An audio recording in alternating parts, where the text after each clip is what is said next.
Here's another Herschel Walker clip.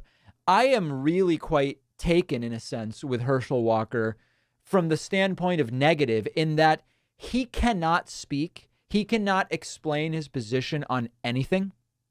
And yet, Republicans easily made him the winner of the Georgia Senate primary. The thing that's going on now is he has sort of tricked some in the media into thinking he plans to debate Raphael Warnock.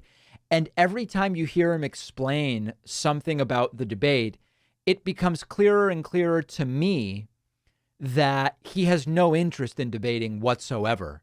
And here's another explanation that is completely unintelligible. November. Are you going to debate him?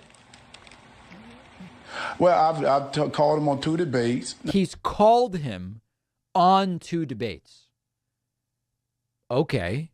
I've called him on 2 debates. He turned me down on both of them because I said, what I want to do is see a fair and equitable debate where it's for the people, not a fair and equitable debate for the people.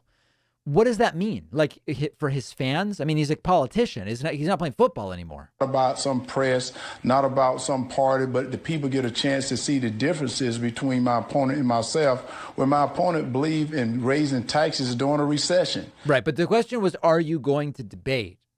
What does it matter what his position is on taxes? My opponent believed being soft on crime. He voted with Joe Biden to elect officials that are soft on crime. My opponent believed that he voted that put men in women's sports where I do. He voted that put men in women's sports. Whatever. The question was, do you plan to debate?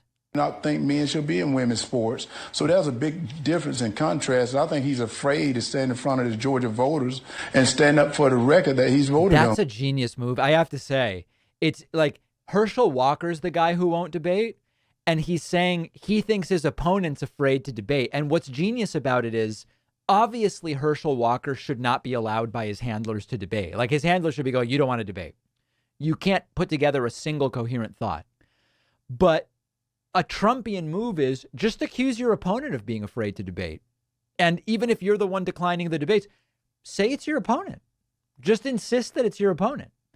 In a sense, it's genius because it's exactly the constituency that would fall for it. People, his followers would hear that and they go, Raphael Warnock won't debate. Warnock won't show up and debate Walker. What are you talking about? Yeah, I heard it from Herschel himself. He's not going to show up.